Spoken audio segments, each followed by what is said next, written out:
recordando un poco lo que pasó precisamente hace un par de años, nuestra generación experimentó lo que fue llamado una pandemia, ¿verdad?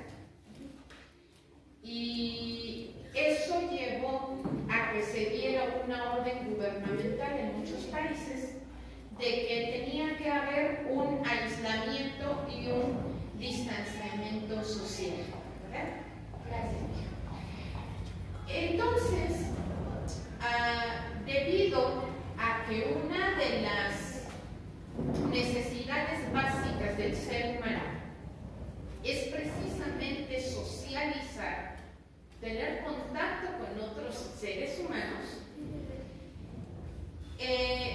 se intentó, digamos, disminuir los daños colaterales del aislamiento, pues improvisando todo tipo de reuniones virtuales, ¿verdad?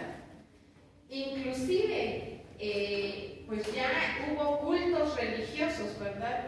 Por medio de las redes sociales, también exprimiendo esa herramienta que Dios nos ha dado. Fue una bendición, seguramente que sí.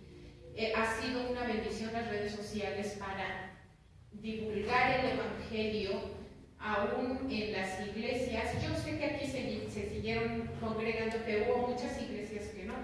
Sobre todo las iglesias, las que le llaman mega iglesias, estaban totalmente prohibidos que se reunieran, y pues fue una herramienta que se pudo utilizar en las redes sociales, pero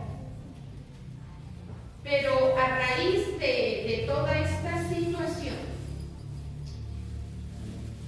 yo creo que muchos nos dimos cuenta de una cosa, y es que ninguna pantalla, ninguna reunión virtual puede sustituir la presencia de un ser amado. No importa cuántos besitos te manden por WhatsApp o inclusive por un video, no se siente lo mismo que cuando tienes la persona al lado, y la puedes abrazar y la puedes besar. Específicamente en mi caso, mi hijo ya está grande, actualmente está a punto de cumplir 21 años. Cuando inició la pandemia, estaba a punto de cumplir 18 años. Y bueno, yo estoy divorciada, mi hijo en ese tiempo había ido a visitar a su papá. Y por diferentes situaciones, mi hijo pasó toda la pandemia con su papá. Así que prácticamente yo estuve aislada de todo ser humano por más de 2 meses, casi 4 meses.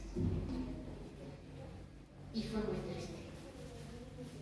Mientras que muchas familias se quejaban de que ya estaban hartos de estar encerrados con la familia todo el día,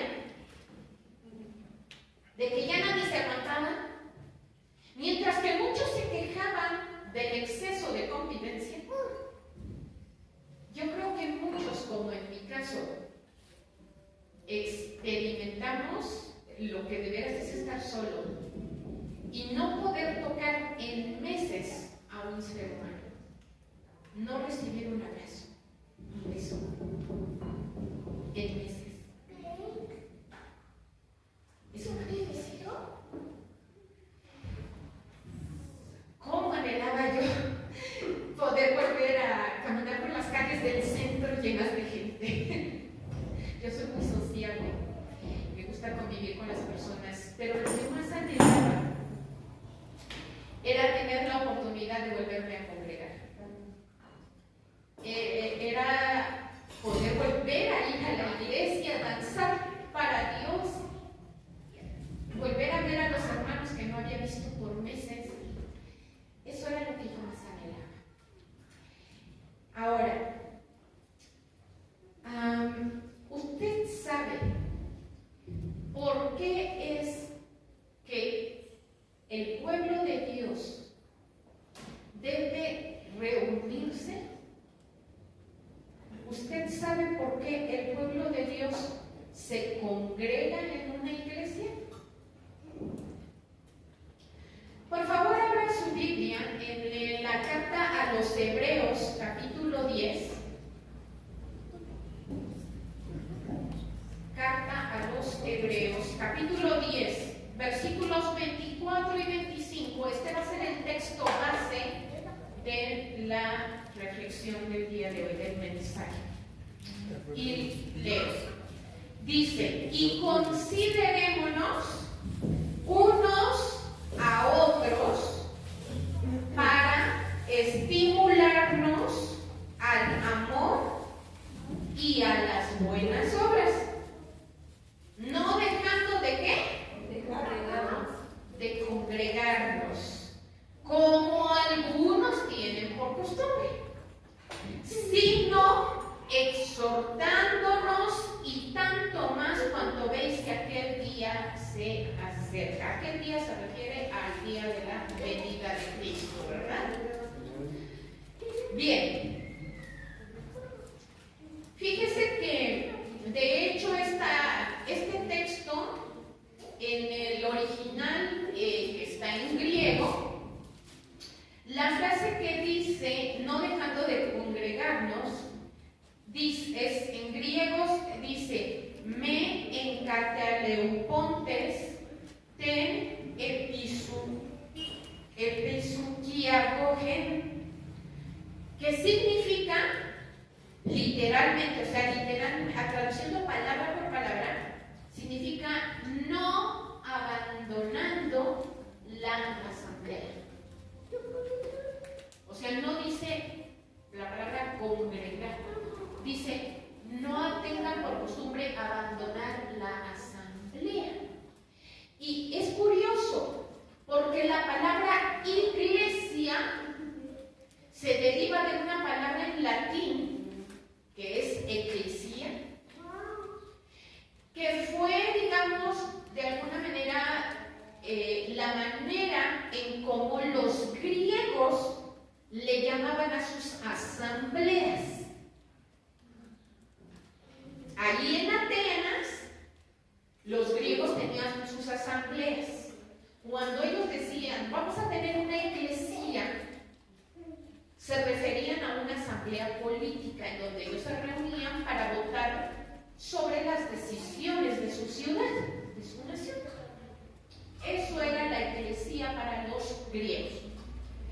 Pero el apóstol Pablo toma este término y le da un nuevo significado, un significado espiritual.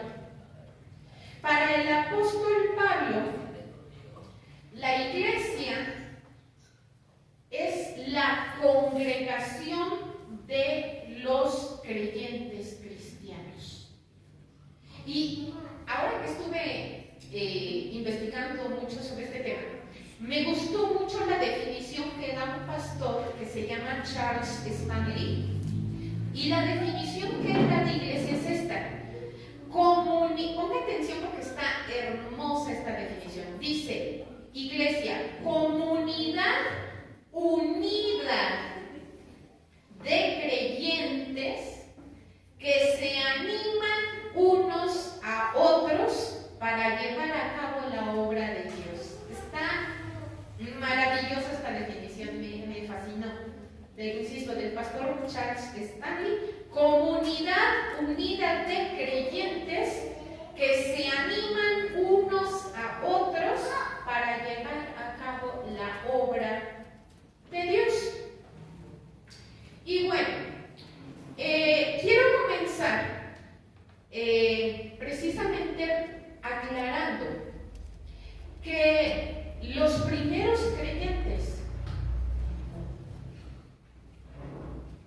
se tenían que esconder para reunirse, porque eran perseguidos por los, ¿cómo se podría decir? El grupo de élite religiosa de los judíos los perseguía. ¿Se acuerdan que mandaron al apóstol Pablo a asesinar cristianos? Los primeros que persiguieron a los cristianos eran los judíos. Muy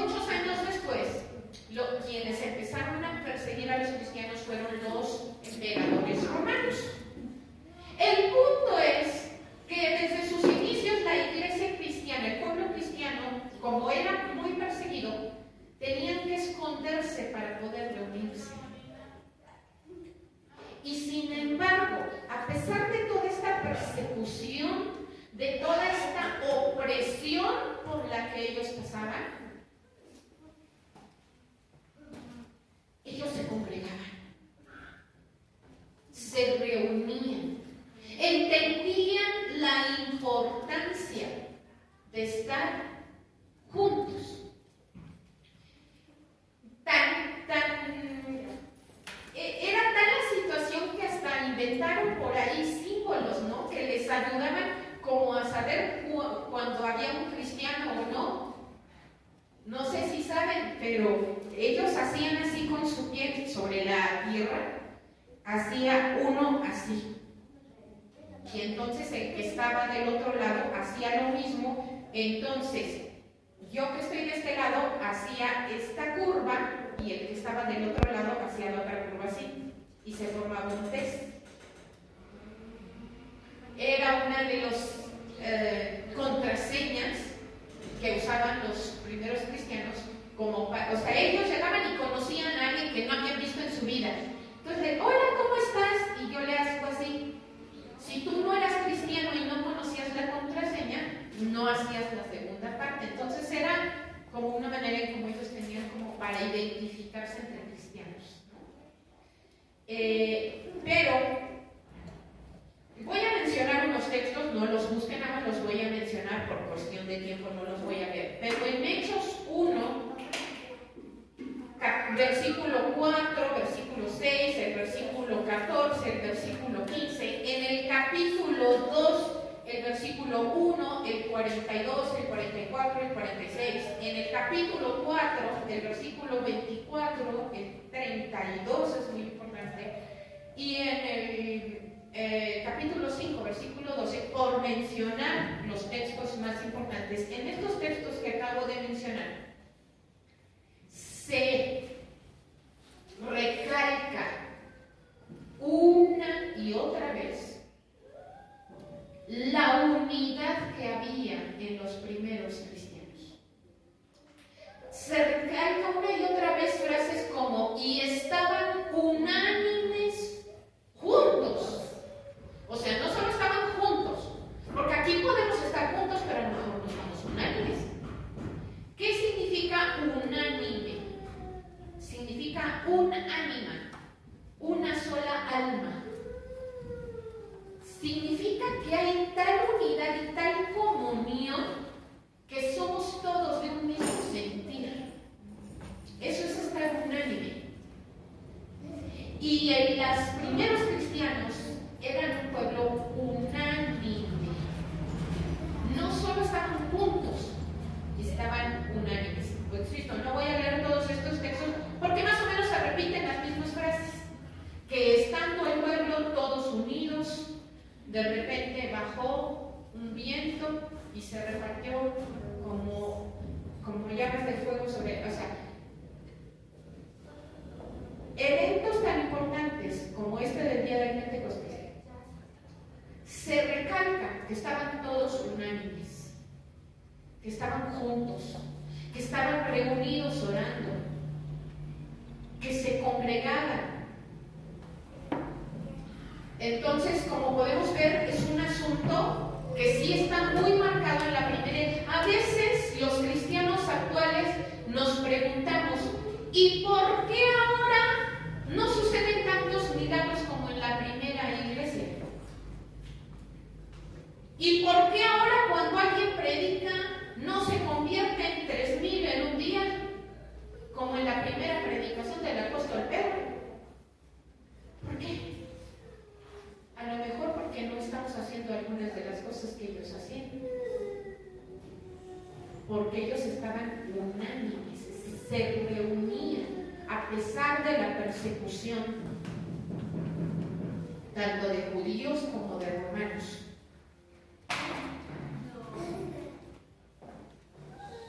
En la primera carta a los Corintios, capítulo 12.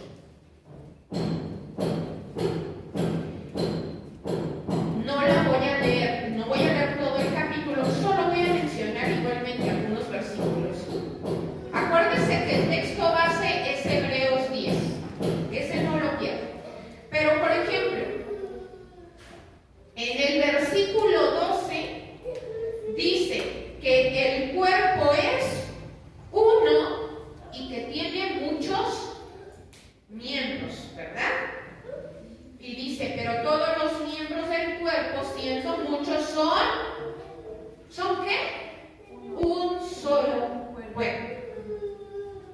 Y así como mi mano, mi brazo, mi pierna, mi pie, mi cabeza, mi cuello, son miembros que forman un solo cuerpo, de la misma manera cada uno de nosotros somos los miembros del cuerpo de Cristo. La cabeza es Cristo. Nadie de aquí somos la cabeza. La cabeza es Cristo. Todos los demás del cuello para abajo. Yo aparte peinanes, el barco. No, es una broma. Pero el punto es que todos somos, ¿qué? Miembros de un solo cuerpo.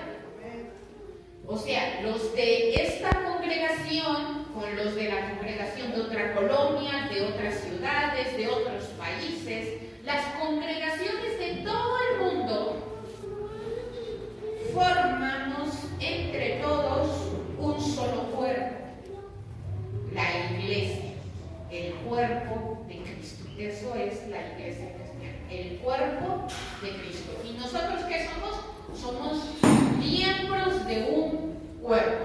¿Ok? Esto es lo que quería yo aclarar. ¿Por qué? Dice aquí en el versículo 24 y 25 de la primera carta a los Corintios 12, que Dios ordenó el cuerpo de manera que todos los miembros se preocupen los unos por los otros. ¿O cuando le ha pasado a usted, bueno, al menos que alguien esté enfermo? ¿Alguien le ha pasado que esta mano le pega a la otra mano? ¿O tú solito te pellizcas? No, ¿verdad? ¿No? Dice aquí que los miembros se preocupan unos por otros. Y dice en el versículo 26 que cuando un miembro padece dolor, todos los miembros se duelen con él. Y que cuando un miembro recibe honra, los demás no dicen, ay, ¿y por qué a él? No. Dice que todos los miembros se gozan. Si yo me pongo un poco de pomadita aquí en mi mano, la panza no se pone celosa, sino que dice, gracias, me estás consintiendo. ¿Por qué? Porque somos parte del mismo cuerpo.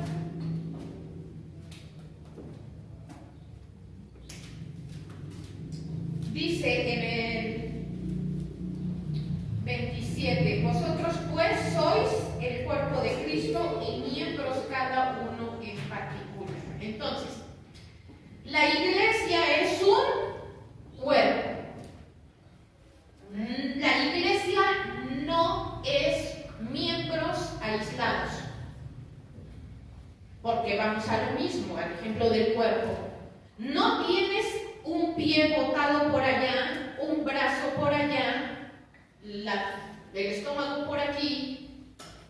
O sea, tu cuerpo no está regado por todos lados, está como unido. Dios no creó a los miembros del cuerpo para que estén dispersos, para que ande cada quien por su lado jugando al llanero solitario.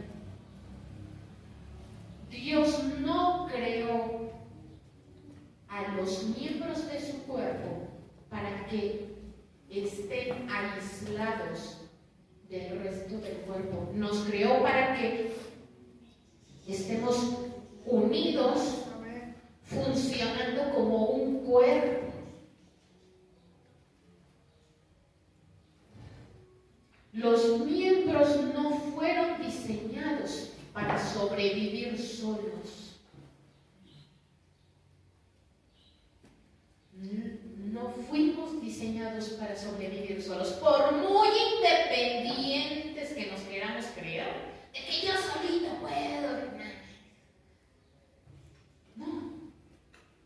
Tenemos que reconocer que así como dice en la primera carta a los Corintios 12, a cada miembro Dios le da una función, un don. La mano es buena para escribir, para agarrar, los ojos son buenos para ver, los pies para caminar. Cada uno tiene su importancia. La mano no es más importante que el pie, ni el pie que el cuello. Ninguno es más importante. Todos son necesarios para que el cuerpo funcione bien, para que el cuerpo crezca, para que el cuerpo se mantenga fuerte, ¿no es cierto? ¿Qué pasa si un día la boca se niega a comer? Bajos de peso. Matas de hambre a todos los demás. Por culpa de la boca se muere de hambre todo el cuerpo. Aparte de que bajas de peso, dice el hermano.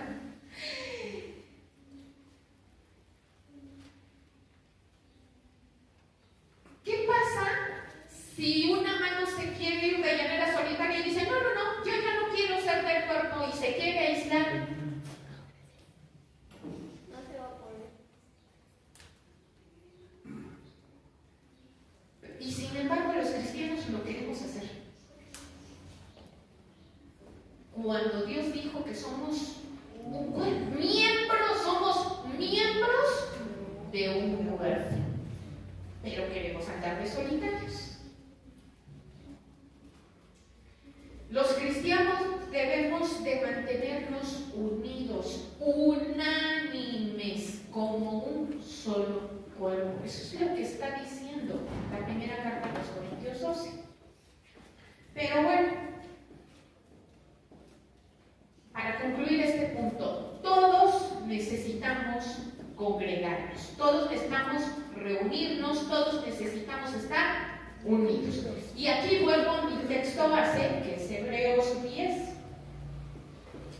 Y voy a mencionar a continuación 4 beneficios de congregarse. El primer beneficio es la unidad. Congregarnos, como lo acabamos de... A ver, fíjese que la palabra congregarse en español significa reunirse. A mí me llamó mucho la atención porque me sonó a reunir. Así como que, sí, te separas tantito, pero luego te reúnes. Nosotros en un par de horas nos vamos a separar, pero la próxima semana nos volvemos a reunir. Pero no sirve de nada que vengamos si no nos unimos con los demás. El congregarnos, el primer beneficio es traer unidad. El congregarnos es una oportunidad para conocernos. Porque cada quien en su casa es difícil, ¿no? Así mandando mensajes y teniendo reuniones virtuales. Realmente no conoces bien a las personas así. Sobre todo en esta época en la que todo el mundo arregla las fotos y se pintan como felices cuando están deprimidos. Pero aquí, cuando estamos aquí, aún así hay gente que llega aparentando que está feliz cuando realmente está deprimida. También por eso dije, de nada sirve que vengamos si no nos unimos. Y para estar unidos como un solo cuerpo, tenemos que aprender a actuar como miembros del cuerpo. A decir, oye hermano, estoy pasando por esta necesidad. En vez de estar aparentando que soy la gran cosa y que todo en mi vida va de 10, dejemos de fingir y seamos más honestos y digamos, hermanos, tengo un problema, apóyenme orando. Porque para eso sirve congregarnos. De nada sirve que nos congreguemos si cada quien llega con su problema y cada quien se vuelve a ir con su problema. Y si yo le pregunto al hermano de aquí qué problema tiene la hermana de allá de la esquina y no sabe, entonces no estamos unidos. Porque venimos, nos sentamos, escuchamos, nos vamos y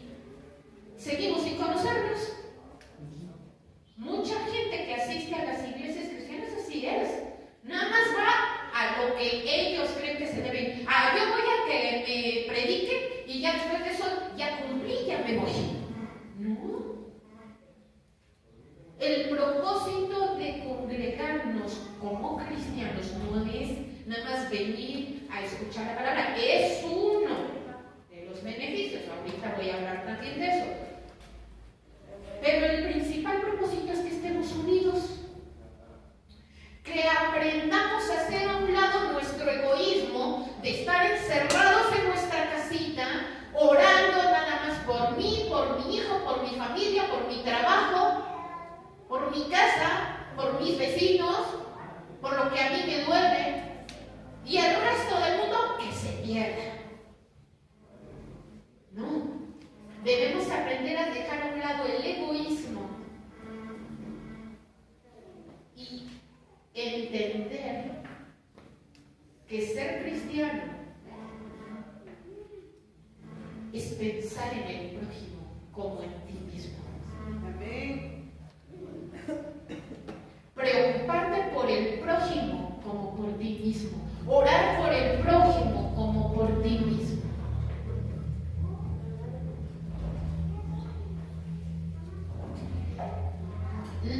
La madurez, bueno, ya me iba a brincar. El segundo beneficio es el crecimiento. Vuelvo a lo mismo. Una persona aislada puede leer la Biblia, puede orar, puede inclusive escuchar predicaciones por internet y va a crecer en conocimiento, nada más. Va a ser un monstruito con una cabeza gigante y un cuerpo flaco. Necesitamos crecer espiritualmente. Y para crecer espiritualmente hay que venir, hay que tratar con el prójimo. Y déjenme decirles, hermanos, que quienes asistimos a las iglesias cristianas no somos santos. Estamos en proceso de ser santos.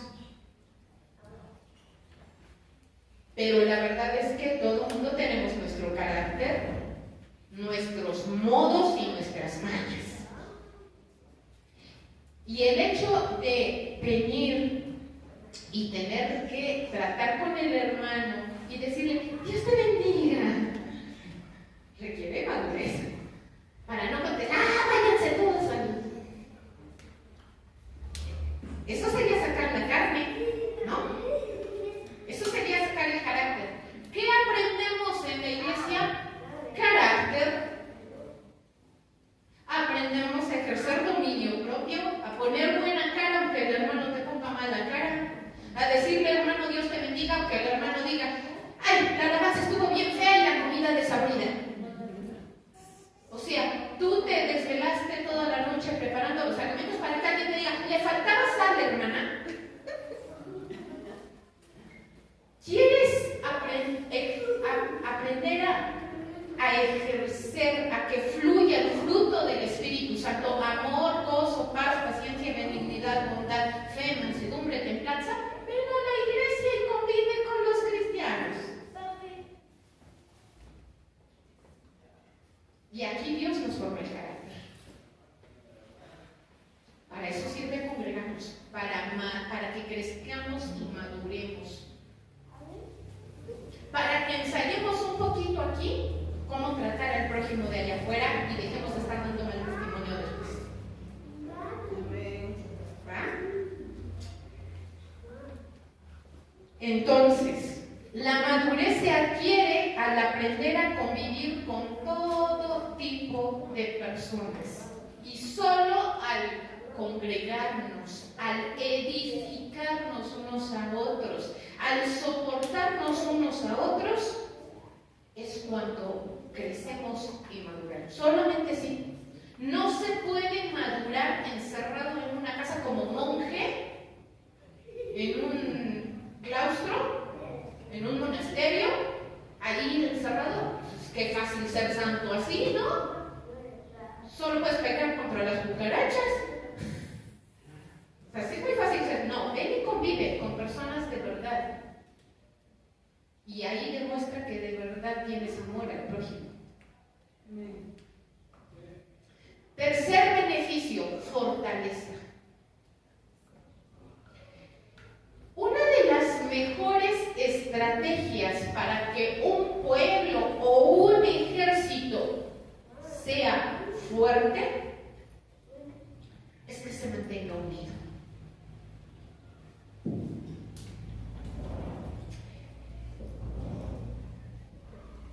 Los ejércitos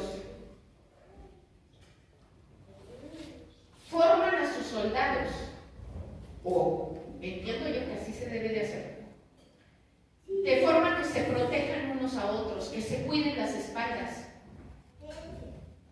Hasta los de la AFI, ¿no? ¿Cómo entran de dos en dos y cubriéndose la espalda? ¿No? ¿Eso se puede hacer solo? No. Necesitas estar unido por lo menos con uno más. La iglesia de Dios, aparte de ser un cuerpo, es un ejército. Somos el ejército de Dios. Y debemos de ser un ejército fuerte y victorioso. Pero para lograr eso, tenemos que estar unidos. Dejar de estarnos atacando los unos a los otros. Y empezar a cuidarnos las espaldas los unos a los otros. Como dice en Gálatas 6:2, sobrellevar los unos las cargas de los otros.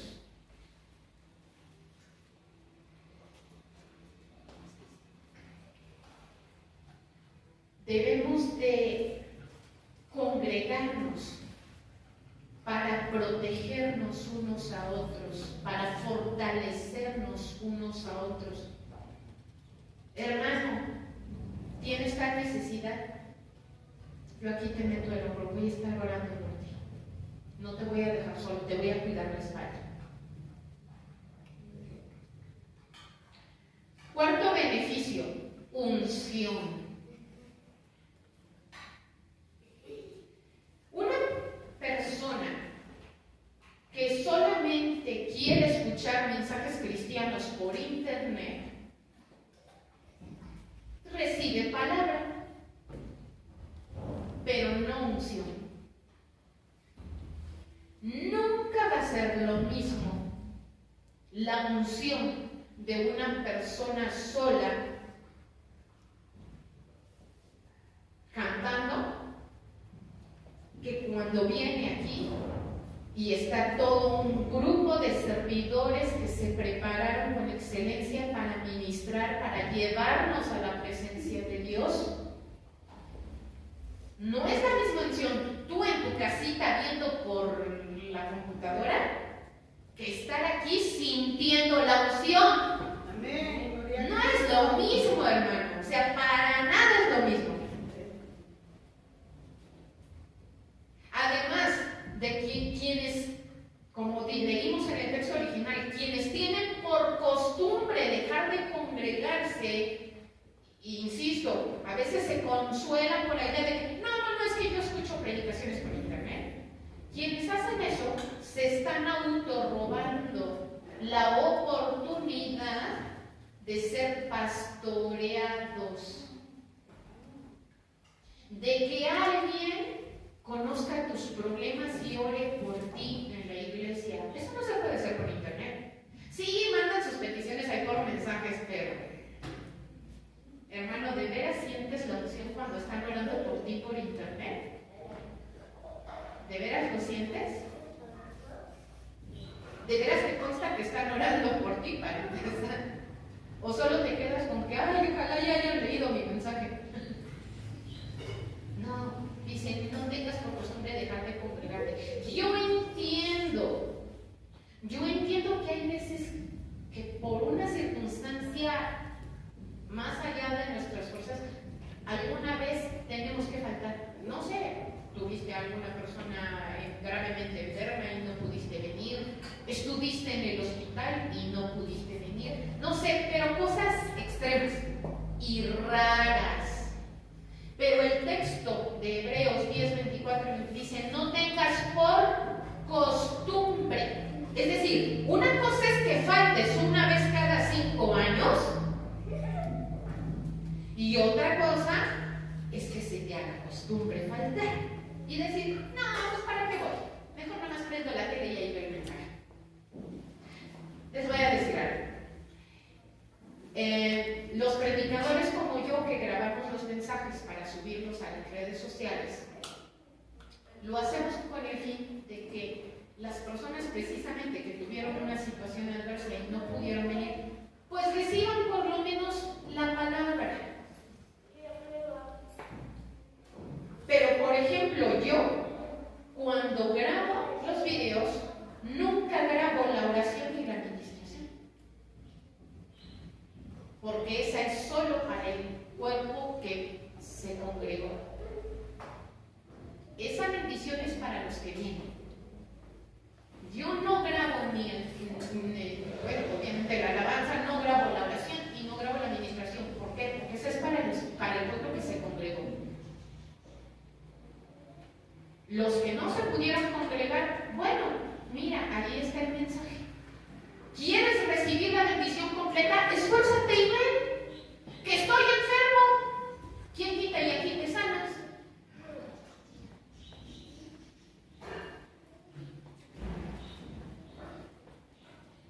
Es necesario que no dejemos de congregarnos. Insisto, ¿qué es lo que cuál es un beneficio de congregarnos? Unción. La unción que se tiene aquí cuando se imparte la palabra, cuando se comparte la alabanza, cuando se ora al final, no es lo mismo que cuando no nos congregamos. No es lo mismo cuando tú oras solo en tu habitación que cuando ora todo el pueblo aquí. No es lo mismo cuando tú estás cantando mientras lavas los trastes que cuando alabamos aquí todos, ¿verdad? Además de que en tu casa te distraes, quieras que no, te suena el teléfono, te ladra el perro de la vecina, te distraes.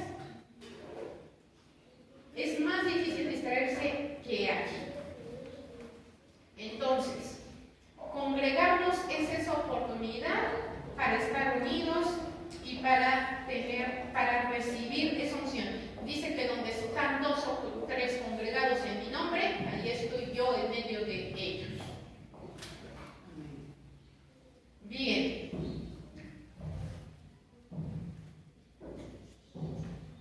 ¿Cuál es el objetivo de congregarnos? Esa fue la pregunta con la que comencé, ¿recuerda? ¿Por qué usted cree que nos debemos de reunir? La respuesta está en el texto que leímos. Ahí está el objetivo de congregarse. Para empezar, dice ahí que es para considerarnos. ¿Sabe qué significa la palabra considerar? Significa tener empatía, tener interés por las personas. Lo que yo les decía hace rato. Significa que voy a conocer a los demás. ¿Por qué? Para yo tener empatía, necesito saber por qué estás pasando.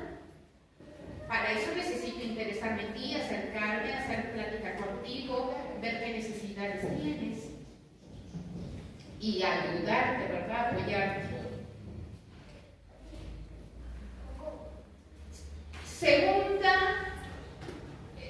Segundo objetivo que se menciona ahí dice para exhortarnos unos a otros. ¿Qué es exhortar? Es redarguir, advertir, fortalecer. A ver, ¿cómo? ¿Qué tiene que ver la fortaleza con el redarguir, con una advertencia? ¿Qué tiene que ver? Que cuando tú vienes aquí y el predicador, el pastor, te redarguye con la palabra y te dice, hermano, no hagas esto, te está advirtiendo de algo que te va a hacer daño.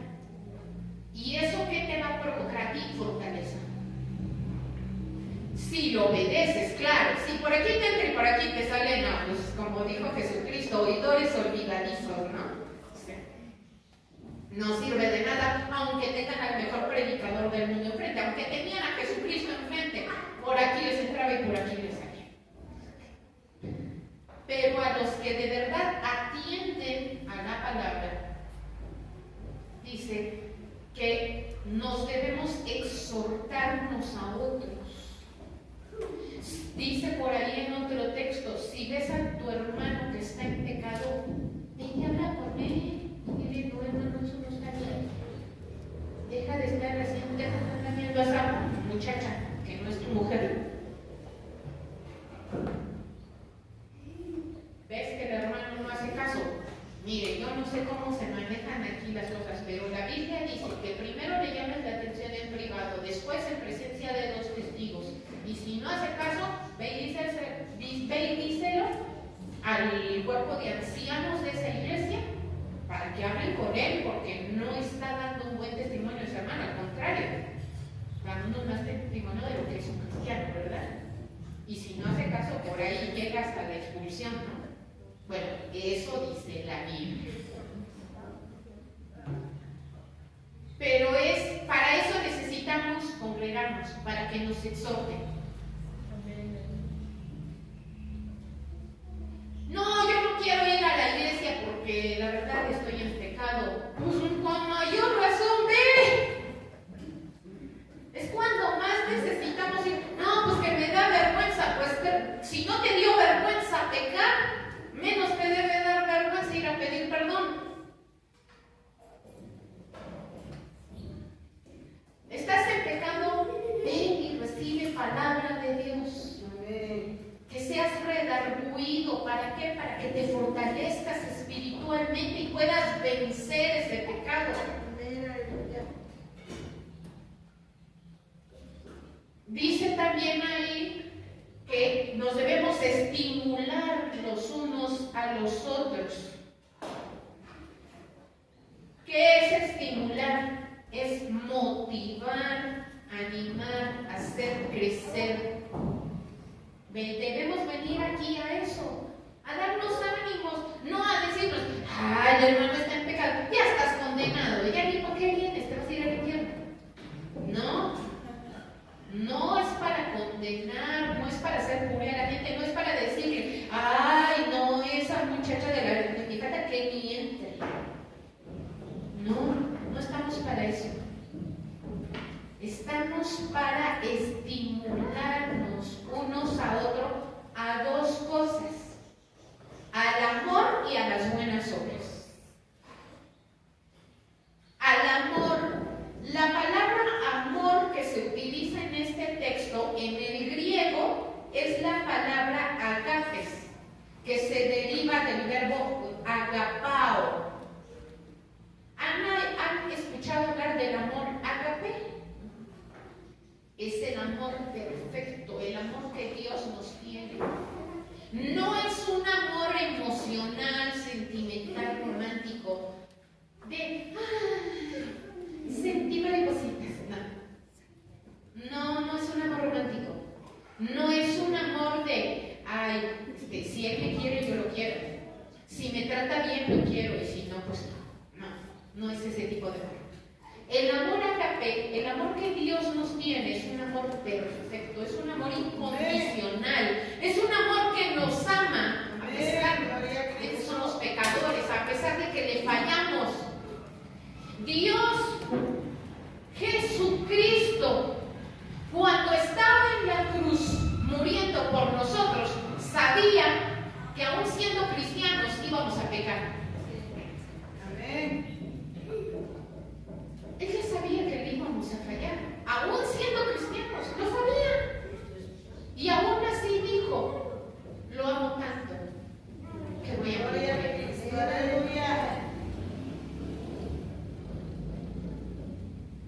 Ese es el amor ágape. Y dice que debemos venir a congregarnos para que crezcamos en ese amor, en el amor ágape. Para que eso que hizo Jesucristo, nosotros también tengamos la capacidad de hacerlo. No, espérame. ¿A dónde quieres ir, hermana? A mí no me van a crucificar por el de al lado, nada más. No sé.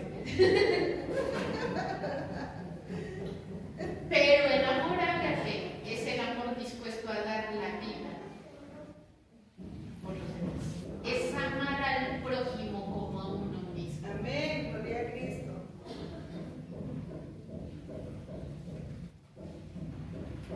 Y debemos estimularnos a crecer en amor. Si llega alguien un día, ay hermano, no, es que tú no sabes, mi marido, ¿qué debemos hacer nosotros? Divórciate. No, estimularnos al amor. Ama, perdona. Eso es lo que debemos hacer, para eso nos debemos congregar. Ese es el objetivo, aquí lo dice. El objetivo de congregarnos es eso. Dice por ahí en Mateo 22, del 37 al 40, los dos principales mandamientos dijo Jesucristo. Amarás al Señor tu Dios con todo tu corazón, con toda tu alma, tu mente, con todas tus fuerzas. Y amarás a tu prójimo como a ti mismo. Estos son los dos principales mandamientos. Y de estos dos mandamientos depende toda la ley. Dice también en otro texto ahí del Nuevo Testamento que quien cumple estos dos mandamientos cumple toda la ley. Porque si yo te amo, no te envidio, no te robo, no te mato, no te levanto falso testimonio, no te busco hacer daño. Quien ama a Dios, quien tiene temor de Dios y ha aprendido a amar a su prójimo como a sí mismo, cumple la ley. No por legalismo, no para ganarse el cielo, porque el cielo no se gana con obras. El cielo es gratis, es por fe. Entonces, ¿por qué nos vamos a estimular a buenas obras si el cielo no se gana haciendo buenas obras? Entonces, ¿para qué quiero hacer buenas obras? Si el cielo no se gana haciendo buenas obras, si yo me pudiera ganar el cielo haciendo buenas obras, entonces ¿para qué Cristo derramó su sangre en la cruz? Y lo que Jesucristo hizo fue tan perfecto que no necesita de nuestra ayuda. No, es que yo nada más voy a completar lo que Él hizo. ¿Completar? O sea, lo que Él hizo fue perfecto. Cuando Él murió en la cruz dijo, consumado es. Amén, gloria a Cristo. No necesita que le completemos con nada. Entonces, ¿para qué las buenas obras? ¿Para qué? Para demostrarle a Dios que lo amamos y le agradecemos lo que Él hizo por nosotros. Amén, amén, amén. Señor, estoy tan agradecido que me libraste de irme al infierno y que ahora me voy a ir al cielo. Estoy tan agradecido que ahora solo quiero hacer lo que a ti te agrada. Quiero dejar de causarte tristeza. Ya no quiero provocar que te duele el corazón con mis actitudes, con mis palabras, con mis vicios. Ya no quiero lastimarte más. Me da vergüenza ya todo lo que te hice sufrir. Y ahora solo quiero hacer lo que a ti te agrada. Amén, aleluya. ¿Te agrada que hable a mi prójimo? Ay, Señor, el prójimo que me pusiste está medio difícil. Sí, lo sé, dice Jesucristo, lo sé. A mí hasta me escupieron, me desnudaron y me colgaron en una cruz. Y aún así dije, Señor, perdónanos. Gracias. Y no solo Jesucristo lo hizo, también Esteban. Ahí en el libro de los Hechos dice que Esteban, cuando lo estaban apedreando, dijo, Señor, no les tomes en cuenta este pecado. Así que no solo Jesucristo fue capaz de hacer eso. Lo que pasa es que necesitamos crecer en amor hasta llegar a la estatura del varón perfecto. Y entonces sí, ya nos vamos con el Señor. Conclusión. Por algo dice la palabra que no dejemos de congregarnos, que no tengamos por costumbre el dejar de congregarnos. Vamos a dejar de pelear como llaneros solitarios, cada quien sus propias batallas en su casa, por eso vamos perdiendo. Porque porque el diablo nos agarra separados y nos hace pedazos a cada uno. Vengamos aquí como ejército y peleemos todos juntos por las batallas de todos. Amén. Amén. Porque así seremos invencibles. Amén. Congreguémonos, reunámonos, estemos unánimes. Si usted se ha dado cuenta que alguien ha dejado de vivir, que han pasado varias semanas y no lo ve, no lo juzgue, no lo condene. Háblele, visítelo, mándele un mensaje. Hermano, te extrañamos. Te extrañamos en la reunión de la iglesia. Nos haces falta. Eres importante para la iglesia, eres uno de nuestros miembros. Y nos haces falta. Anímelo a venir. No lo condene. Ay, hermano, qué mal que no has venido, qué milagro que te apareces. No, hermano, pues así no le van a dar ganas de venir. Hermano, te extrañamos. Oye, ¿y por qué no has podido venir? No, pues te voy a apoyar en la oración. Y en el nombre de Jesús, que todo tropiezo se ha quitado de tu vida para que tú te puedas volver a reunir con nosotros, porque nos haces falta y además queremos bendecirte allá. Amén. Gloria a Cristo. Queremos orar por ti, pero no solo yo, todo el pueblo. Entonces, te esperamos, hermano. Entonces, aliente a todas las personas que usted ha notado que se han dejado de congregar. Y usted no deje de asistir al lugar a donde se reúne el pueblo de Dios. Porque aquí en día Dios te